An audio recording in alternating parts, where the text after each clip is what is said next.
దేవుడు మిమ్ములు మీ కుటుంబాలను మీకు కలిగిన సమస్తాన్ని దీవించునుగాక. సంతోషంగా ఉన్నవారు బిగ్గరగా యేసయ్యకు స్తోత్రం చెప్దామంటారా? హల్లెలూయా. మంచిది. ఈ సమయంలో దేవుని వాక్యాన్ని మనం నేర్చుకుందాం. ఈరోజు కొన్ని విషయాలు ప్రభు సన్నిధిలో నేర్చుకోవడానికి మనం ఇష్టపడదాం అన్నమాట. ఈరోజు మనం నేర్చుకునే అంశం ఏంటంటే, క్రైస్తవులు వృద్ధి చేయవలసినవి ఆస్తుల, ఆత్మీయ వరాలా? అందరు చెప్పండి. క్రైస్తవులు వృద్ధి చేయవలసినవి ఆస్తుల, ఆత్మీయ వరాల అనే అంశాన్ని ప్రభు సన్నిధానములో మనము నేర్చుకుందాం. పరిశుద్ధాత్మ దేవుడు మనతో మాట్లాడి మన జీవితాల్ని వాక్యానుసారంగా మలుచునట్లుగా ప్రార్థనాపూర్వకంగా వాక్యాన్ని వినడానికి ఇష్టపడదాం. ఎవరు కూడా అటు ఇటు తిరగొద్దు. కాస్త సిద్ధపాటు కలిగి కూర్చొని దేవుని సందేశం వినాలని ప్రభునామంలో తెలియజేస్తున్నాను. దేవునికి మహిమ కలుగును. దేవునికి మహిమ కలుగును గాక. హల్లెలూయా. ఈ సమయంలో దైవ సందేశాన్ని మనం చదువుకుందాం. మూలవాక్యము సామెతల గ్రంథము 13వ అధ్యాయము 11వ వాక్యాన్ని మనం చూద్దాం. సామెతల గ్రంథము జ్ఞాని అయిన సొలొమోను గారు పరిశుద్ధాత్మ ప్రేరేపితుడై రాసినటువంటి గ్రంథము సామెతల గ్రంథం 13-11 వచనము. మోసము చేత సంపాదించిన ధనము క్షీణించిపోవును, కష్టము చేసి కూర్చుకొనివాడు తన ఆస్తిని వృద్ధి చేసుకొనును.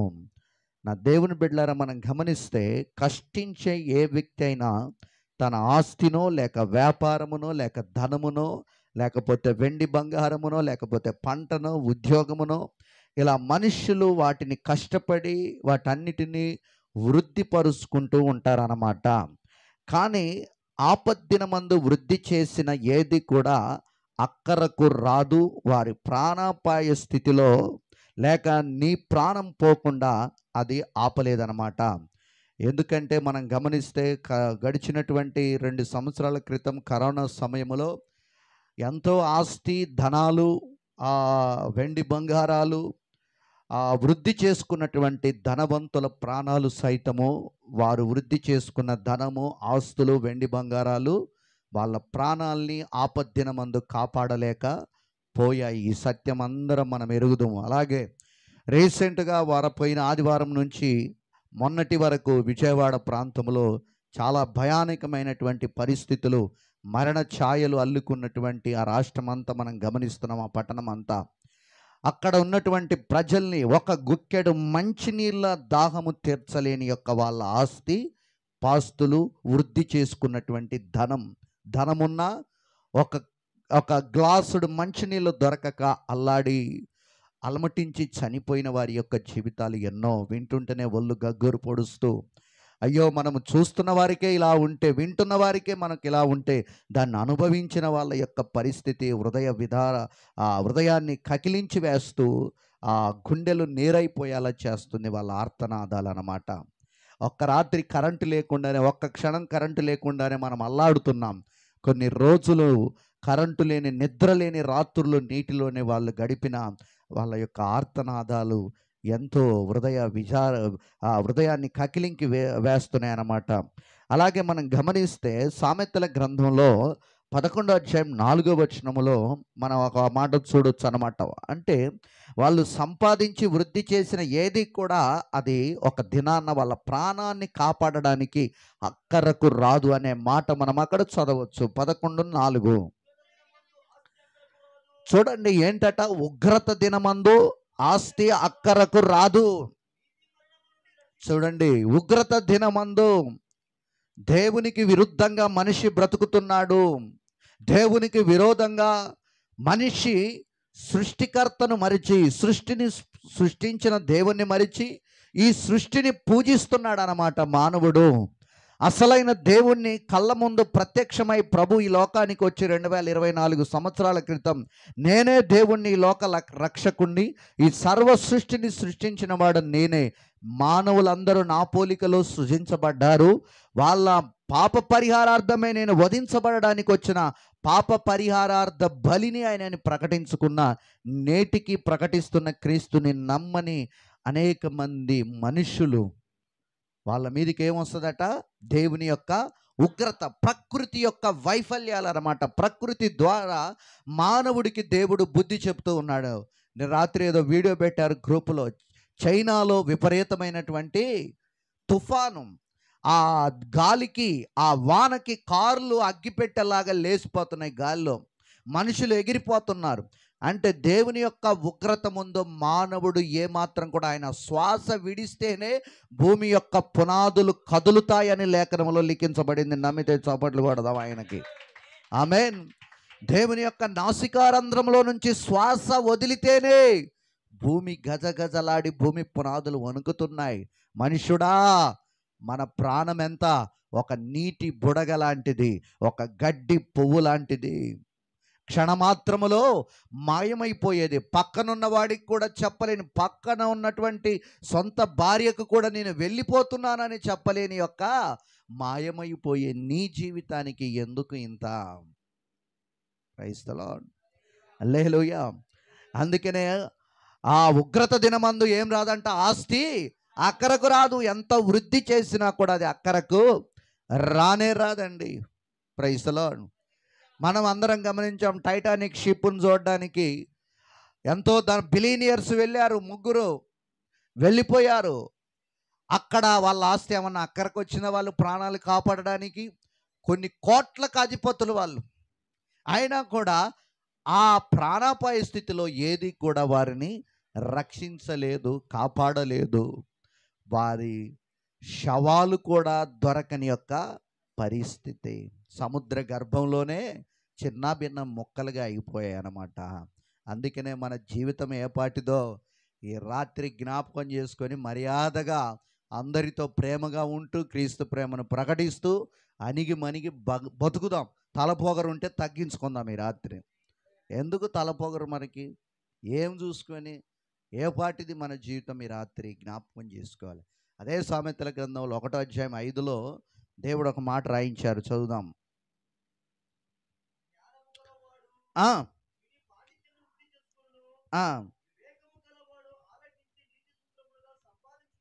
చాలు.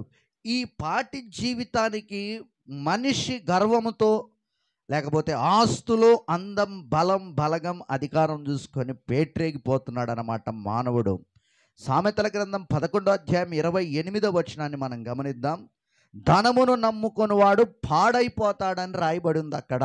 దేన్ని నమ్ముకునేవాడు? ధనాన్ని నమ్ముకునేవాడు పాడైపోతాడు.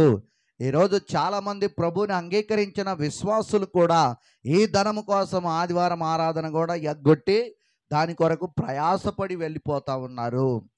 అర్థం, ఈ మనకొక యెహోవా ఆశీర్వాదమే ఐశ్వర్యం ఇస్తుంది, నరుల కష్టార్జితము చేత అది ఎక్కువ కాదు అని ఇదే సామెతల గ్రంథం 10వ అధ్యాయంలో రాయబడి ఉంది. హల్లెలూయా. దేవుని ఆశీర్వాదం మనకు ఐశ్వర్యాన్ని కలగ చేయాలి, ధనాన్ని కలగ చేయాలి. అంతేగాని మనం ప్రయాసపడి రెక్కలు ముక్కలు చేసుకొని పడితే, దేవుని మందిరాన్ని మానేసి, ఆరాధన మానేసి పడితే అవన్నీ కూడా హగ్గయి అంటాడు ఎక్కడేసినట్లుంటాయి? జకరియాలో అనుకుంటా. జకరియా, హగ్గయా? హగ్గాయిలో చిరిగిపోయిన సంచిలో వేసినట్లుగా అయిపోతుంది మీ కష్టార్జితం అంతా. ఎందుకు? ఆదివారాలు కూడా మానేసి ధనాన్ని సంపాదించడానికి. ఇక్కడ ఏం రాయబడి ఉంది? ధనమును నమ్ముకునేవాడు పాడైపోతాడు అన్నమాట. అది ఎప్పుడు మోసం చేస్తుందో ఎవరికీ తెలియదు అన్నమాట. Praise the lord. అందుకనే ధనాన్ని కాదు నువ్వు నమ్మేది, దేవుని బిడ్డగా క్రీస్తుని నువ్వు వెంబడించు, క్రీస్తులో విశ్వాసం ఉంచు, క్రీస్తుపై ఆధారపడు. అందుకే దేవుణ్ణి ఎరిగి ఈ లోకములో క్రీస్తు బిడ్డలుగా జీవిస్తున్న మనము ఆత్మీయ అభివృద్ధి కొరకు శ్రమలనే కష్టాలలో ప్రార్థనలో నిరంతరం మనం పోరాడాలి. ప్రార్థనలో ఆత్మీయ జీవిత వృద్ధి కొరకు మనం ఎక్కడ పోరాడాలి? శ్రమలనే కష్టాలలో ప్రార్థనలో మనం ఏం చేయాలి? పోరాడినప్పుడు ఆధ్యాత్మిక జీవితంలో మనము వృద్ధిపరచబడతాం.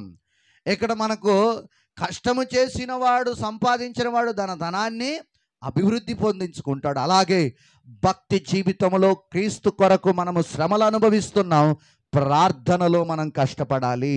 ప్రార్థనలో యాకోబు వలె యెబ్బోవు రేవు దగ్గర అతని మోకాళ్ళు నలిగినట్లుగా, అతని జీవితము క్రీస్తు కొరకు సమర్పించబడినట్లుగా ఈరోజు మన జీవితాలు క్రీస్తు కొరకు సమర్పించబడాలి.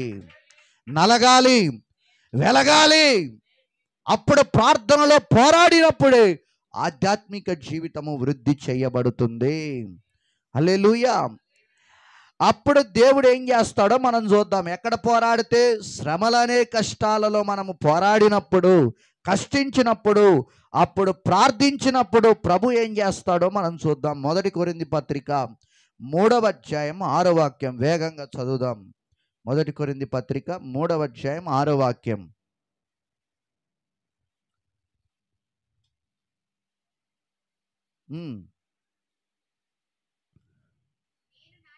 చూడండి, పౌలు అంటున్నాడు, నేను నాటి తిని అపోల్లో నీళ్లు పోశాడు. చూడండి, వృద్ధి కలగజేసిన వారెవరట? దేవుడే. ఎప్పుడట? పౌలు సువార్త చెప్పాడు. అపోల్లో అనే వ్యక్తి అతను వాళ్ళకు ప్రార్థన జీవితం ఏంటో తెలియచేశాడు. వాళ్ళు ఏం చేశారంటే ప్రార్థనలో ఈ శ్రమలు వచ్చినప్పుడు, కష్టాలు వచ్చినప్పుడు పోరాడటం నేర్చుకున్నారు. దేవుని సన్నిధిలో వృద్ధి కావడానికి ఇష్టపడ్డారు. అప్పుడు దేవుడు వాళ్ళని కూడా వృద్ధి పొందించడం ప్రారంభించాడట. ఆమేన్. హల్లెలూయా, హల్లెలూయా. దేవునికి మహిమ కలుగును గాక. ప్రభు అయిన యేసుక్రీస్తు వారి చేత పరిచర్యకు పిలువబడిన శిష్యులు 12 మంది వారు ప్రభుని ఒక కోరిక కోరుతున్నారు అన్నమాట. ఏ కోరిక కోరతారని మీరు అనుకుంటున్నారు? యేసయ్యకి వాళ్ళు ఏం కోరతారో? ఆయన సమస్త మనుషుల యొక్క హృదయాలలో ఉన్నదాన్ని ఎరిగిన దేవుడే మన దేవుడు. హల్లెలూయా. మన దేవుని యొక్క టాలెంట్, ఆయన గొప్పతనం ఏంటంటే చెప్పనా, ఎదుటి వ్యక్తి హృదయంలో ఏముందో ఇట్టే బయటికి చెప్పేస్తాడు. ఆమేన్. హల్లెలూయా. అట్లాంటి ఆయన దేవుడు, ఆయన యేసుక్రీస్తు వారు. ఆమేన్. హల్లెలూయా, హల్లెలూయా. అందుకనే మీరేమో ఏం కోరిక కోరారని అనుకుంటున్నారు? మీరు చెప్పండి, మీరేం కోరిక కోరతారు యేసయ్యని? ప్రభువా, నా బిడ్డలకు మంచి భవిష్యత్తు ఇవ్వు. ప్రభువా, నా ఆస్తులు అభివృద్ధి పరచు. ప్రభువా, నా పంట పొలాల్ని దీవించు. యాకోబు లెక్క, అయ్యా నా గొర్రె మందల్ని మా మామ నైటే దొంగతనం చేసి మార్చేస్తున్నాడు. ఇటు అటు మార్చేస్తున్నాడు. దొంగ బుద్ధి కలిగినోడు. ఆ దొంగోడి మనసన్న మార్చు, లేకపోతే నా గొర్రెలన్నా రాత్రికే అభివృద్ధి పరచు, విస్తరింపజేసి అన్నాడు. కానీ నా ఆత్మీయ జీవితాన్ని చూడన్నాడా? ఇప్పుడు మనం కూడా ఇలాంటి తాత్కాలికమైనవి అడుగుతున్నాం, కానీ శిష్యుల వలె అడగవలసిన వాటిని అడగట్లేదు. లూకాసు సువార్త 17వ అధ్యాయము 5వ వాక్యంలో యేసుక్రీస్తు ప్రభువారి శిష్యులు ప్రభువుని అడుగుతున్న ఈ విషయం నాకెంతో ఆనందదాయకం అనిపించింది. చాలా నేను ఉత్తేజపరచబడ్డాను రాత్రి ఈ వాక్యం చదువుతున్నప్పుడు. అపోస్తులు చూడండి, వాళ్ళు అడుగుతున్నారు. అపోస్తులు అడిగిన కోరిక ఏంటంటే, ప్రభువా మా విశ్వాసమును వృద్ధి పొందించమని. చాలు. వాళ్ళు ఏం చేశారు? ఏం వృద్ధి కావాలంటే వారిలో మొదటిగా మన జీవితాల్లో విశ్వాసం అభివృద్ధి చెందబడాలి. వాళ్ళు కోరింది రైటే, వాళ్ళ కోరిక దైవ చిత్తానుసారమైంది. వాళ్ళు ఏం వృద్ధి కావాలన్నారు? ఈరోజు నీ విశ్వాసం అభివృద్ధి చెందిందా? విశ్వాసంలో నువ్వు వృద్ధి చెందగలిగావా? విశ్వాసంలో అభివృద్ధి పరచబడ్డావా? చెప్పండి. అని ప్రభు అంటాడు కదా, దేవుడంటే ఎరగని విగ్రహాల వెంబడి తిరిగి ఆ కనాను దేశములో బొమ్మలను పూజించుకునే ఒక స్త్రీ యేసుక్రీస్తు పరుగు వెంట తన కుమార్తె చావసిద్ధమై దయ్యం బట్టి ఉందని యేసుక్రీస్తు సంచరిస్తున్న ప్రాంతాన్ని తెలుసుకొని ఆ ప్రాంతాల గుండా యేసయ్య దగ్గరికి వచ్చి, అయ్యా నా కూతురు చావసిద్ధమయ్యింది, దయచేసి అయ్యా నువ్వు మాట సెలవిస్తే నా కూతురు బ్రతుకుతుందంటే యేసు మౌనం వహించాడు. అలా పట్టు విడవని విశ్వాసం ఆమెది. ఒక అన్యురాలు. ఈరోజు పుట్టు క్రైస్తవులమని చెప్పుకుంటున్నాం. ఈరోజు మాది చరిత్రని క్రైస్తవులుగా చెప్పుకుంటున్నాం. మేము అది, మేము ఇది, మేము అది అని చెప్పి గొప్పలు చెప్పుకుంటున్నాం. కానీ ఆ ఆడబిడ్డకున్న విశ్వాసం ఈరోజు క్రైస్తవుడిగా నీకుందా? ఆమెకున్న విశ్వాసం నీకుందా? ప్రభు అంటున్నాడు, ప్రభు మాట్లాడకున్నా ఆఖరికి తమ యజమానుల బల్లమించబడే రొట్టె ముక్కలు కుక్క పిల్లలు తినుటకు అర్హులు కదా అని ఆ విశ్వాసం ఎక్కడా? అప్పుడు ప్రభు అంటున్నాడు శిష్యుల్ని పిలిచి, ఒరే ఒరే ఒరే, నేను ఇశ్రాయేలీలలో ఎవడిలో కూడా ఇంత విశ్వాసం ఉండుట చూడలేదు. ఎంత చక్కటి సాక్ష్యాన్ని ఒక అన్యురాలు ప్రభువుని వెంబడించి పొందుకుంది. ఈరోజు మన సాక్ష్యం ఏమైపోయింది? మన విశ్వాసం ఏమైపోయింది? నీ విశ్వాసం ఏమైపోయింది? నీ సాక్ష్యం ఏమైపోయింది? ఈరోజు మన జీవితంలో ఒక నూతన మార్పులు జరగాలండి. హల్లెలూయా. భక్తిలో నూతన మార్పులు జరగాలి. విశ్వాసములో వృద్ధి పొందించు. పక్కన వాళ్ళకి చెప్పండి, యేసునామములో నువ్వు విశ్వాసంలో వృద్ధి పొందుదువుగాక ఈ రాత్రి అని పక్కన వాళ్ళకి చెప్పండి. సెకండ్ ఇచ్చి చెప్పండి అమ్మా. ఇటు అటు ఒక చెప్పండి. వినపడకుండా నువ్వైతే చెప్పు. Praise lord. ఆమేన్. యేసునామములో విశ్వాసములో క్రీస్తు యేసునామములో మనము వృద్ధి పొందుదుముగాక. ఆమేన్. ఎక్కడ చెందాలట? విశ్వాసములో వృద్ధి చెందాలి. మొదటి విషయం అన్నమాట అది. ఆమేన్. ఇక రెండవది దైవ జ్ఞానమందు వృద్ధి చెందాలి. ఇక రెండవది ఎక్కడ వృద్ధి చెందాలి? మనం దైవ జ్ఞానాన్ని మనములో వృద్ధి చెందాలి. అజ్ఞానులుగా బ్రతకొద్దు యేసయ్యని నమ్ముకొని. నిన్న ఇంటర్వ్యూలో మనోడు క్రైస్తవుడు ఇంటర్వ్యూ కేఆర్టీవీ అయితే చేస్తుంటే మనోడిని ఒక ప్రశ్న అడిగితే మనోడు భలేగా అన్నాడు, నేను నా బైబిల్లో నుంచి క్రోడీకరించి ఒక మాట చూపించాను, మీ గ్రంథాల్లో నుంచి ఒక మాట రెఫరెన్స్ చూపించంటే తెల్లముఖం వేసాడు. అట్లా ఉండాలి. హల్లెలూయా. వాళ్ళకి చదవటం చేత కాదు, చదివితే వాళ్ళు ఎప్పుడో యేసయ్యని నమ్ముకునేవాళ్ళు. అదంతా ఉత్తదే అని ఎవడో చెప్తే నమ్ముతారు వాళ్ళు. కానీ ఇక్కడ పరీక్షించి తెలుసుకొని ప్రభుని వెంబడిస్తున్నాం. అందుకని ప్రతి క్రైస్తవుడు దైవ జ్ఞానములో వృద్ధి చెందాలి. ఆమేన్. హల్లెలూయా. కొలసి పత్రిక 1వ అధ్యాయం 10వ వాక్యం. కొలసి పత్రిక 1:10. తొందరగా వేగంగా ముందుకెళ్దాం, ముగించడానికి ఇష్టపడదాం. కొలసి పత్రిక 1:10. దొరకట్లేదా బైబిల్? ఇందేనా?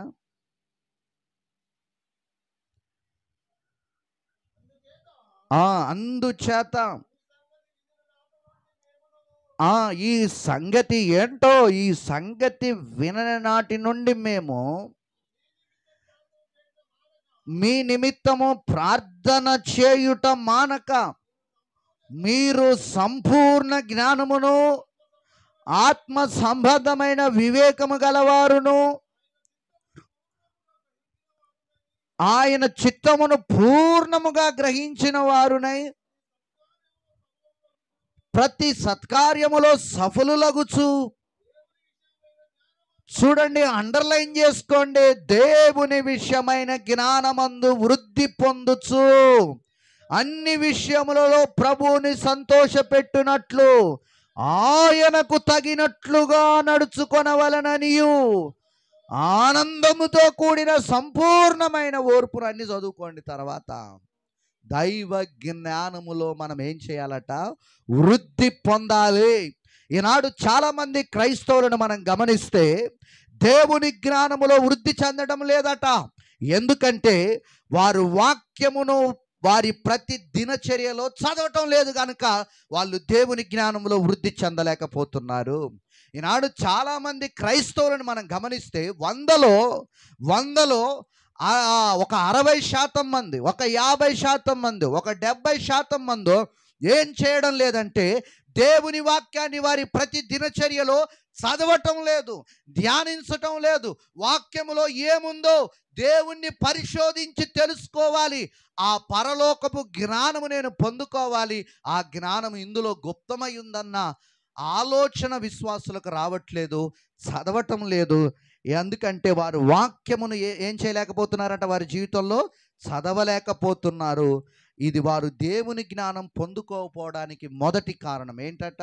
వారి ప్రతి దినచర్యలో దేవుని వాక్యము చదవలేకపోవడం వల్ల దైవ జ్ఞానము వాళ్ళు పొందుకోలేకపోతున్నారు. ఆమేన్. హల్లెలూయా. హల్లెలూయా. దేవుని వాక్యం మాధుర్యం తెలిసినోడికి అది ఎంత జుర్రుకుంటే ఎంత టేస్ట్గా ఉంటుందో తెలుసండి. రాత్రి నాకు 1:45 అయింది వాక్యాన్ని జుర్రుకుంటుంటే. ఇంకా ఉన్నాయి విషయాలు. ఒక మూడిటికే నాకు చాలా టైం పట్టిందనమాట. ప్రభుని అడుగుతా ఉన్నాను, ఒక్కొక్కటి చెప్తుంటే ఎంత ఆనందంగా ఉందో. 1:45కు పెన్ను స్టాప్ చేశారు. అప్పుడు మళ్ళీ మీ అందరి కోసం ప్రార్థనలు మొదలుపెట్టా. ఒక 20 నిమిషాలు.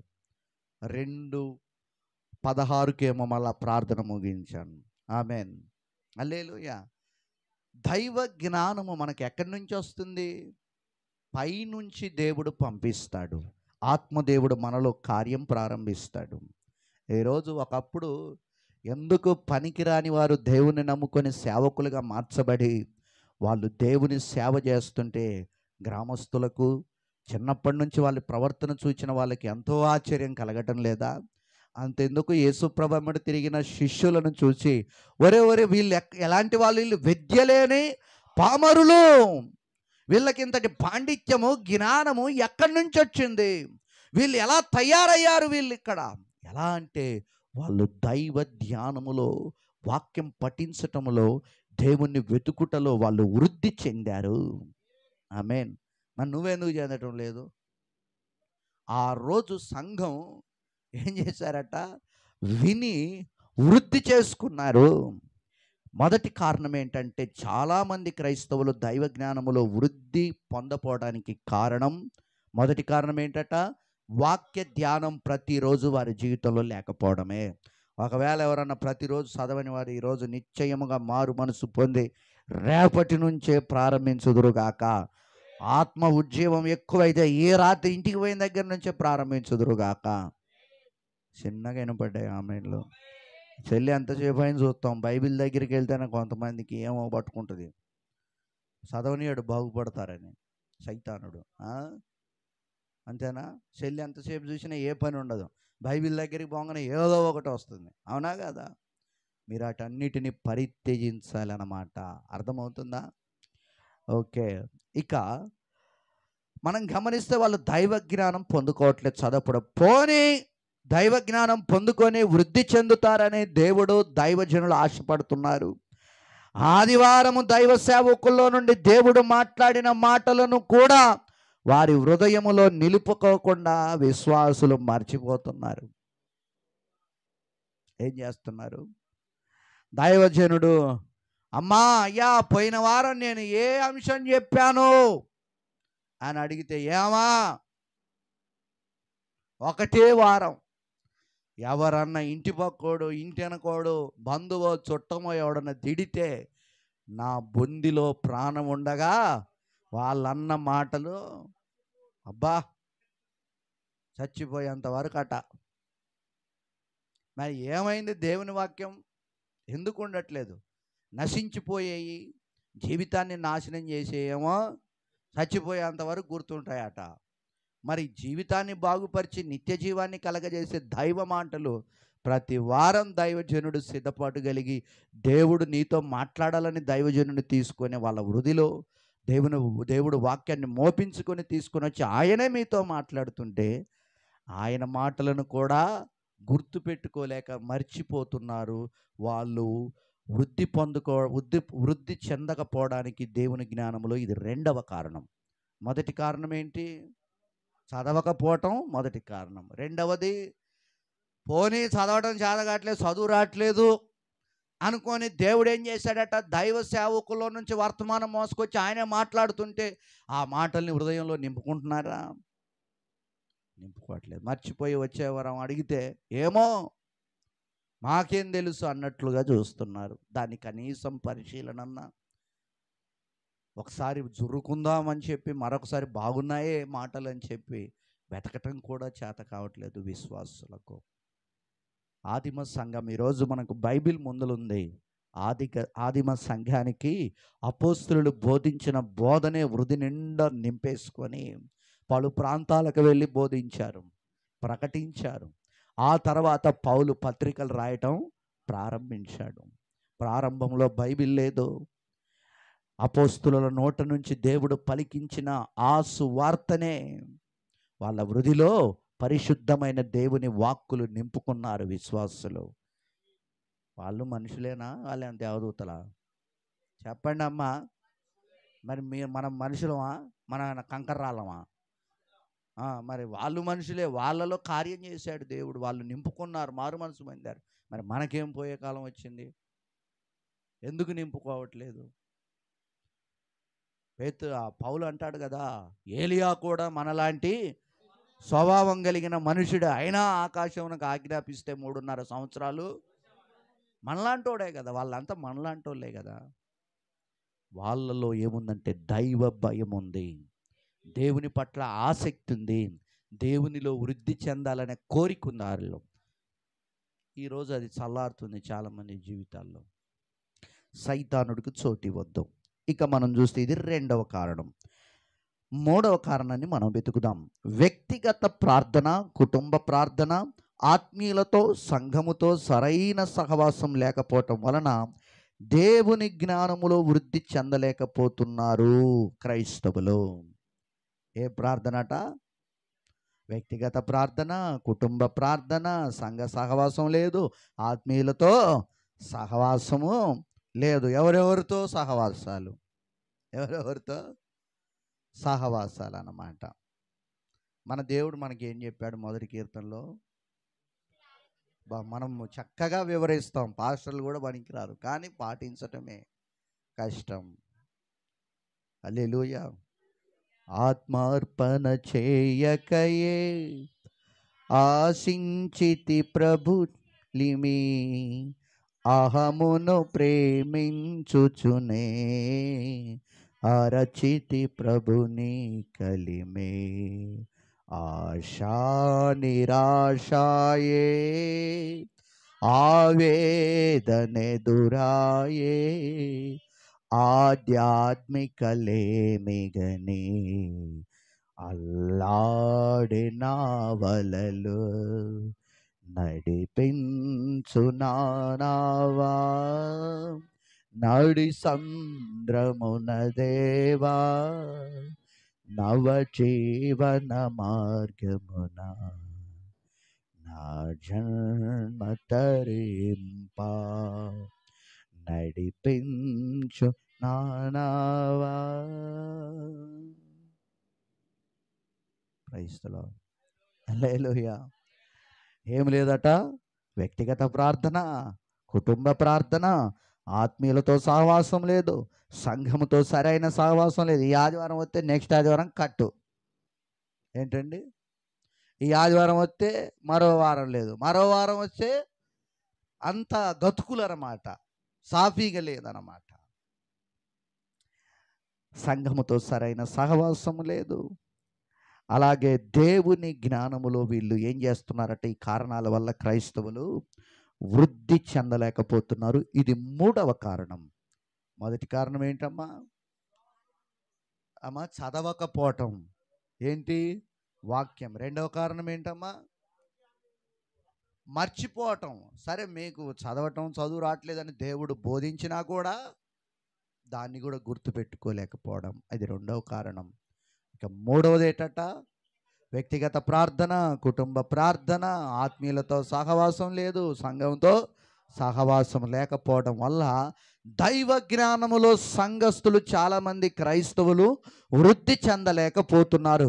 ఆ జ్ఞానాన్ని వెతికి ఇవన్నీ పాటిస్తున్నటువంటి వారు మాత్రమే, అతి తక్కువ మంది మాత్రమే దైవ జ్ఞానాన్ని పొందుకొని వృద్ధి చెందుతున్నారు. ఆమేన్. హల్లెలూయా. హల్లెలూయా. దేవునికి మహిమ కలుగును గాక. ఈరోజు ఆ జ్ఞానం కొరకు మనం ఏం చేయాలట? దేవుని సన్నిధిలో మన హృదయాలు నలగాలి. ఆమేన్. నలిగినప్పుడే ఆ జ్ఞానం వస్తుంది. ఈ జ్ఞానాన్ని పొందుకున్నాక విశ్వాసిగా ఉన్నప్పుడు ఒకరోజు పాస్టర్ గారి దగ్గరికి వెళ్ళి, అయ్యా, పరిశుద్ధాత్మ దేవుడు ఒక్క శుక్రవారం రోజు వాక్యానికి సమయమే, దేవుడు ఎందుకో మాట్లాడమని చెప్తున్నాడంటే, నాకై కిందికి మీదికి 4 సార్లు చూశాడు ఆ పాస్టర్ గారు. ఇప్పుడు మీకు ఇచ్చినట్టు మాకు అవకాశాలే లేవు. బతుకు జీవుడా అన్నట్టుగా ఇక బైబిల్ చదువుకొనే తృప్తి చెంది బుడ్డ పిల్లగాళ్ళందరినీ సాయంత్రం పూట ఇంటికి పిలిపించి సండే స్కూల్ పెట్టి మా ఇంట్లోనే వాళ్ళకి దేవుని మాటలు నేర్పించే తృప్తి చెందిన రోజులు ఉన్నాయి జీవితంలో. ఆమేన్. హల్లెలూయా. దేవుని జ్ఞానములో మనం వృద్ధి చెందినప్పుడు పరిశుద్ధాత్మ దేవుడు మనల్ని నిలువనివ్వడు. ఆ జ్ఞానాన్ని 10 మందికి స్ప్రెడ్ చేసేటట్లుగా మనల్ని తోడుకొని వెళ్తాడనమాట. ఆమేన్. హల్లెలూయా. అంతేగాని ఇంకా దేవుడు ప్రేరేపించినా కూడా కాళ్ళు చేతులు కట్టేసుకొని గుంజ కట్టాగే ఉంటానంటే మన జీవితం అక్కడనే ఉంటుంది. అర్థమవుతుందా? దేవుని చిత్తానికి మునికోనలకు ఎదురుదన్నుట నీకు కష్టమని. మునికోనలు అంటే తెలుసా మీకు? మునికోనలు తెలుసా? ఓ పెద్ద మనిషి తెలుసా మునికోనలు? ఏమో ఏంటో తెలుసా మీకు? మునికోనలు అంటే మీకు అర్థమయ్యే భాషలు ఏంటంటే, ఒక చెక్క ముక్క ఉందనుకో, చెక్క ముక్కకు అంతంతలా మేకులు కొట్టేసి బయటికి తీసి దాన్ని తొక్కమంటే నీకు ఎట్లుంటుంది? ఆమా హాయిగా ఉంటుందా? కష్టం కాదు, పానం విలవిలా. ఆమె చెప్పింది మొన్న సాక్ష్యం, అయ్యా బురదమల్లో కంప మీద కాలు పడితేనే వెనక్కుబడ్డదట. అట్లా పరిస్థితి. ఉదాహరణ చెప్తున్నా, విమర్శించట్లే. మనం ఏమంటున్నామంటే మునికొనలంటే అదనమాట. ఏంటంట? మునికొనలంటే ఆ మేకులకు ఎదురు తన్నటం మనకు కష్టతరం. అంటే దేవుని చిత్తం మన పట్ల ఉన్నప్పుడు మనం ఇంకోటి చేయటం అంటే దాని అర్థము ఇదే. దేవునికి స్తోత్రం. అందుకనే మూడవది క్రీస్తు ప్రేమలో వృద్ధి చెందాలి. ఇది చాలా కష్టమైపోతుంది క్రైస్తవులకు. మూడవది ఏంటంటే చివరిగా, అంటే ఇదంటే చివరిది కాదు, ఈ రోజు వరకు చివరిది. చాలా విషయాలు ఉన్నాయి. మీకు ఎంత పెట్టాలో అంత పెడితేనే మీకు సరిపోద్ది అనమాట. అందుకని మూడవది ఏంటంట, మీరు అందరు చెప్పాలి, వృద్ధి చెందాలి. మొదటిది ఏంటిది? మర్చిపోయారు పాయింట్లు. మొదటిది విశ్వాసంలో, రెండవది దైవ జ్ఞానంలో వృద్ధి చెందాలి, మూడవది క్రీస్తు ప్రేమలో మనము వృద్ధి చెందాలి. ఆమేన్. హల్లెలూయా. ఫిలిప్పి పత్రిక 1వ అధ్యాయం 9వ వాక్యం. ఫిలిప్పి 1:9. తొందరగా వేగంగా చదువుదాం. మీరు శ్రేష్టమైన కార్యములను వివేచింపగలవారగుటకు మీ ప్రేమ తెలివితోను, చూడండి, సకల విధములైన అనుభవ జ్ఞానముతోను కూడినదై అంతకంతకు అభివృద్ధి పొందవలననియు. అనేది అంతకు ఏం కావాలట? అభివృద్ధి, వృద్ధి చెందాలి. అభివృద్ధి, వృద్ధి రెండు ఒక్కటే. Praise the lord. అంతకంతకు డబల్ అవ్వాలి. ఆమేన్. హల్లెలూయా. యేసుక్రీస్తు ప్రభుని తెలుసుకొని ఆయనను ఆరాధిస్తున్న మనందరికీ ఆయన ఇచ్చిన రెండవ ఆజ్ఞ ఏంటండి? యేసుక్రీస్తుని తెలుసుకున్నాం, ఆయన ఆరాధిస్తున్నాం. మనకు రెండవ ఆజ్ఞ ఇచ్చాడు నూతన నిబంధనలో ప్రభు. ఏంటో? అమ్మా ఏంటంట? నిన్ను వలే. మన వల్ల అవుతుందా? దాన్ని మనం సంపూర్ణంగా దాన్ని నెరవేరుస్తున్నామా? చెప్పండి అమ్మా, చెప్పండి యవన బిడ్డలారా. ప్రేమలో మనం ఏం కావాలట? యేసు ప్రభు అందుకనే చెప్పాడు, నిన్ను వలె నీ పొరుగు వానిని నువ్వేం చేయాలి? ప్రేమించాలి అని దేవుడు రెండవ ఆజ్ఞగా ఇచ్చాడు. దేవునిలో క్రైస్తవులు వృద్ధి చెందలేకపోతున్నారు. ఎందుకో గల కారణాలు మనం నేర్చుకుందాం. సామెతల గ్రంథం 17వ అధ్యాయం 9వ వాక్యాన్ని కూడా మనం చదివి ముందుకెళ్దాం. ప్రేమలో దేవుని ప్రేమలో వృద్ధి చెందటం లేదు. దేవుని చిత్తాన్ని నెరవేర్చలేకపోతున్నారు చాలామంది. ప్రేమను వృద్ధి చేయగోరువాడు చూడండి ఏం చేస్తాడట? ప్రేమను వృద్ధి చేసేవాడు ఏం చేస్తాడట? తప్పులన్నిటిని ఏం చేస్తాడు? దాచిపెడతాడు. పబ్లిసిటీ చేయడు అనమాట. నీ సహోదరుడు తప్పు చేస్తే ఏం చేస్తావట నువ్వు? మావోడు ఇలా చేశాడని చెప్పి డంకా కొడతావా? ఏం చేయాలంటే, ప్రేమను నువ్వు వృద్ధి చేయాలంటే కొన్ని తప్పులను నువ్వేం చేయాలి అంటే, ఖండించొద్దని కాదు, దాని అర్థం మళ్ళా దాచిపెడదామని కాదు. ఏంటంట? విమర్శ చేసి దూరం చేయకుండా ప్రేమతోనే ఖండించాలని దాని యొక్క భావ సూచన. ఆమేన్, హల్లెలూయా. మాటి మాటికి సంగతి ఎత్తివాడు మిత్రభేదము చేయను. కొంతమందికి ఉంటుంది. ఒకప్పుడు నాకు ఉండేది ఈ మాయదారి రోగం. అన్నదే అని మా ఆవిడని యమగొట్టుడు కొట్టేవాడిని. అన్నదే అని మర్చిపోయాను. ఇప్పుడు కూడా కొన్నిసార్లు అంటుంది, నీకు కొంచెం పాతకాలం నుంచి అన్నదే అనేది ఇప్పుడు కూడా పోనట్టుంది కొద్దిగా అంటది, కానీ అది ఎప్పుడో పోయింది. ప్రైజ్ అలాడ్. యథార్థంగా ఒప్పుకోవాలి దేవుని సన్నిధిలో. అన్నదే గుర్తు చేసి సావగొట్టేవాడిని అనమాట. మీకు ఎవరికన్నా ఈ మాయదారి రోగం ఉంటే ఈరోజే విడుదల కలుగును గాక. ఆమేన్, హల్లెలూయా. ఆ వాక్యం ఏంటంటే, మాటి మాటికి సంగతి ఎత్తి ఇతరులను హింసించే వ్యక్తులు ఉంటారన్నమాట. ముఖ్యంగా పురుషులు ఉంటారు, భార్యల్ని ఇలా వేధిస్తూ ఉంటారన్నమాట. ఈ మైక్ శబ్దం ద్వారా ఎవరైనా ఈ రాత్రి మారు మనసు పొందాలి. వాళ్ళు అన్యులైనా క్రైస్తవులైనా భార్యలు హింసించే తాగుబోతు భర్తలంతా మారాలి. ఆమె నిమ్మలంగా చెప్తారు, వాళ్ళు మారటం మీకు ఇష్టం లేదా? వాళ్ళు మారితే వాళ్ళకి సంతోషం, మనకు సంతోషం. ఆమెన్, హల్లెలూయా. ఇంకా రెండో బ్యాచ్ ఉంటారు, భార్యలు అనుమానించే బ్యాచ్. ఎవరంట? అనుమానము, పాత రోగం. Praise the lord. వాళ్ళని నిద్రపోనివ్వరు, నీళ్లు తాగనివ్వరు, సావగొట్టేస్తారు. ఎన్ని బాధలైన స్త్రీ భరిస్తుంది, కానీ ఈ అనుమానం అనే ఈ నిందను భరించలేరు బాబోయ్. కొన్ని కుటుంబాలని చూస్తే కళ్ళెమ్మటి నీళ్ళు వచ్చేస్తాయి వాళ్ళు చెప్తుంటే బాధలు. అరే, తప్పులు చేసేటోళ్ళేమో వాళ్ళు పట్టించుకోరు, నిష్టగా బతుకుతున్న వాళ్ళని పట్టుకొని కంటాన అనుమానిస్తూ సావగొట్టే టెంకె ముదురు భర్తలు ఉన్నారు. వాళ్ళందరూ ఈ రాత్రి మారు మనసు పొందునుగాక. నిమ్మలంగా చెప్తారు ఏందా? కొద్దిగా గట్టిగా చెప్పండి. ఉజ్జీవం తగ్గిందేంటి? గట్టిగా చెప్పండి. ఆమేన్, హల్లెలూయా. అట్టాంటి వాళ్ళంతా మార్పు చెందదురుగాక. హల్లెలూయా. అందుకనే క్రీస్తు ప్రేమను, దేవుని ఆజ్ఞను చాలామంది క్రైస్తవులు నెరవేర్చలేకపోతున్నారు. ఎందుకంటే ప్రేమను వృద్ధి చేయలేకపోతున్నారు వాళ్ళు. కారణం ఏంటంటే ఇతరుల పట్ల విష బీజాలు నింపుకుంటున్నారు దేవుని తెలుసుకొని కూడా. అందుకనే మనం ఏం చేయాలట? ప్రేమతో వారిని మనము పలకరించేవారిగా ఉండాలి. ప్రైజ్ ది లార్డ్, హల్లెలూయా. దేవునికి మహిమ కలుగును గాక. దేవుడైతే నాకు ఒక మంచి అలవాటు ఇచ్చాడనమాట. నాతో ఎవరు మాట్లాడకున్నా నేను వాళ్ళతో మాట్లాడతా. Praise the lord.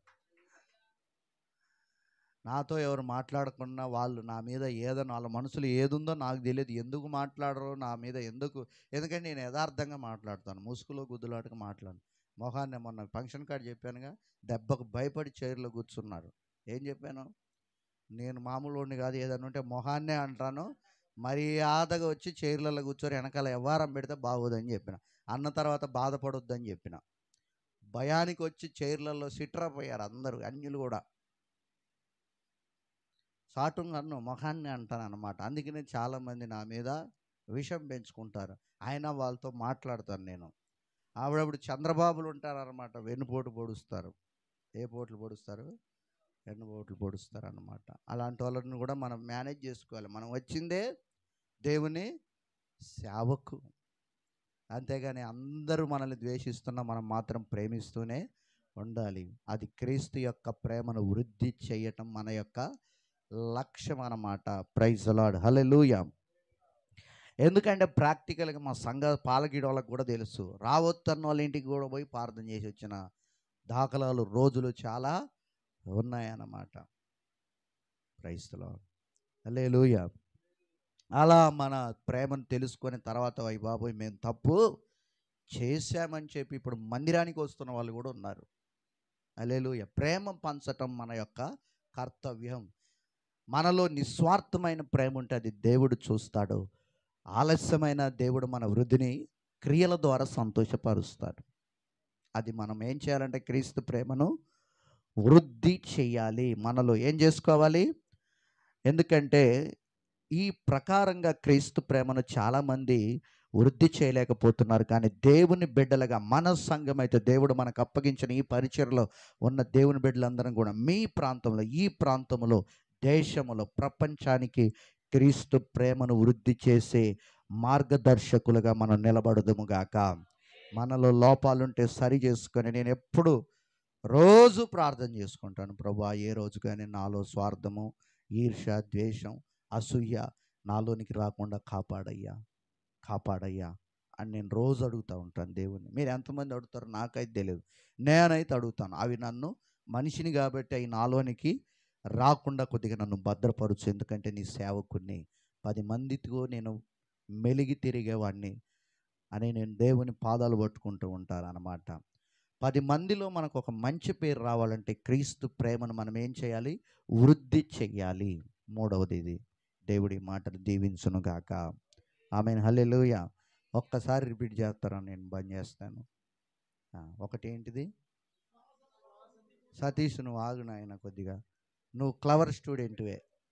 Praise the lord. దేవుని సేవకు బోధువుగా నాగు. Praise the lord.